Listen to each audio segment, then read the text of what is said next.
Hi, I'm Sue Stockdale, your host of the Access to Inspiration podcast.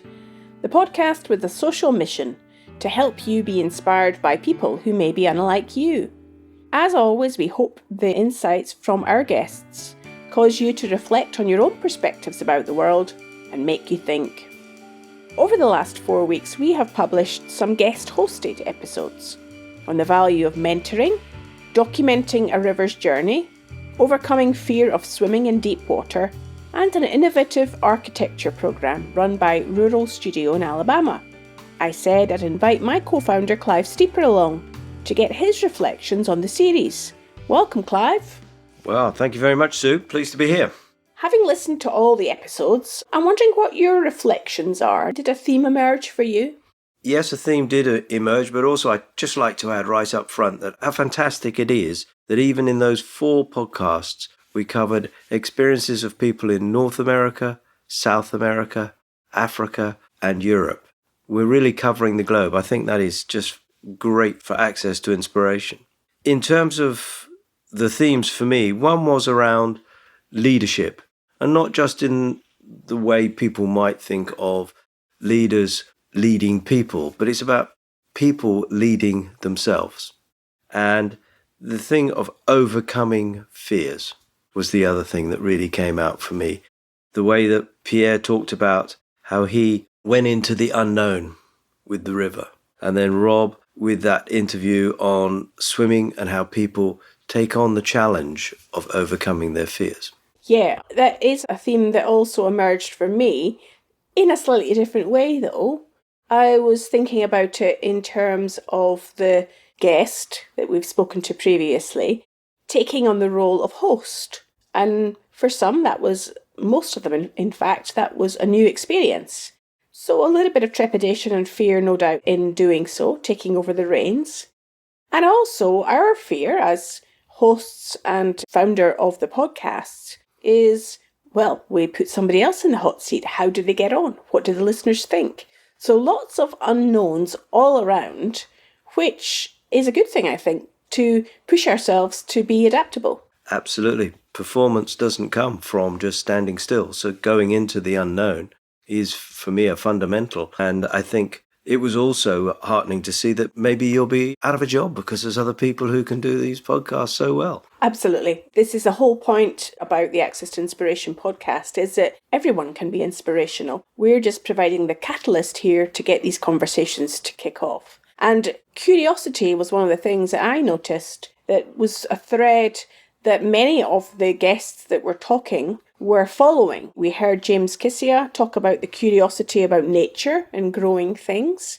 Rachel asked him about that. Pierre, of course, was curious what was happening downriver as they paddled down or allowed the river to take them. And also, for example, Andrew Freer, curiosity that these students must have when they're not only tasked with designing a building, they've got to build it too. Yeah, and I think to Andrew's credit, it's also he is probably subliminally for the students, but he's helping them to become more curious because he was getting them to think about things in terms of cultural adaptation and not just working on their own perceptions. It's checking the perceptions of other interested parties or society and parties who may be affected by what they are designing. Well, that's certainly true. A need to understand the bigger system that any of the people are operating in, to be able to understand that not everyone views the world in the way that we do.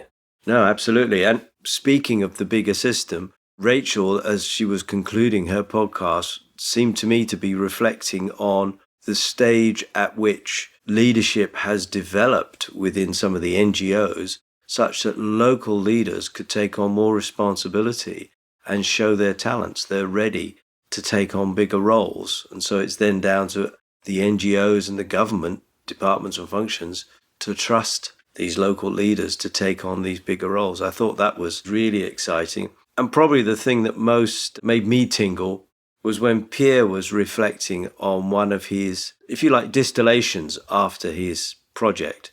And that was the question of taking the time for life as opposed to having the time of your life. Because that project for him was a wonderful time in his life. But what he's realized is the importance of taking time for life are not just being run and organised by project schedules and demands of emails and everything else. It's actually taking the time to reflect and embrace what has happened and then maybe plan forward and just thinking about how things have changed.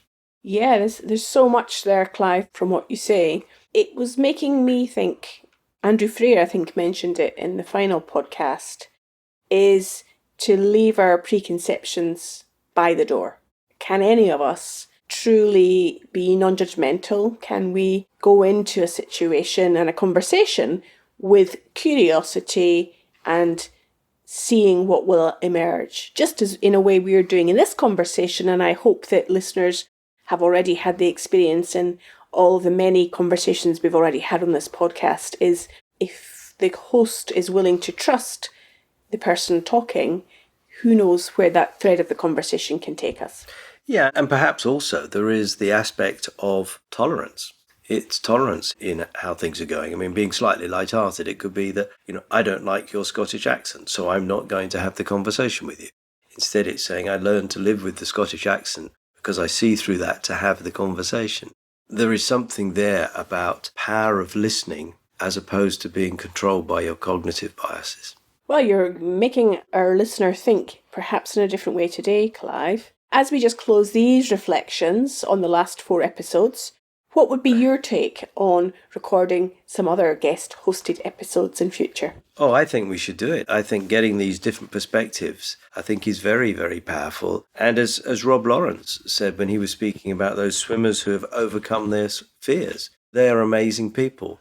And I would argue they're more than just amazing people, they're inspirational people. But to your point earlier, they probably don't perceive that they are inspirational. And that's where I think in these conversations those people will be having, they can help to realise. Well, great to get your perspectives on these last 4 weeks, these last 4 episodes, Clive. Thanks also to our 4 guests, Rachel Wanjiku-Kagami, Brendan Davis, Rob Lawrence and Josh Wasserman, who were our guest hosts. Remember, you can read transcriptions for all of the episodes on our website, accesstoinspiration.org, and keep in touch with us on social media. Just look for Access to Inspiration. We'll be back again in a few weeks with a new series, and I look forward to connecting with you then. Thanks, Clive, too. Thank you very much, Sue.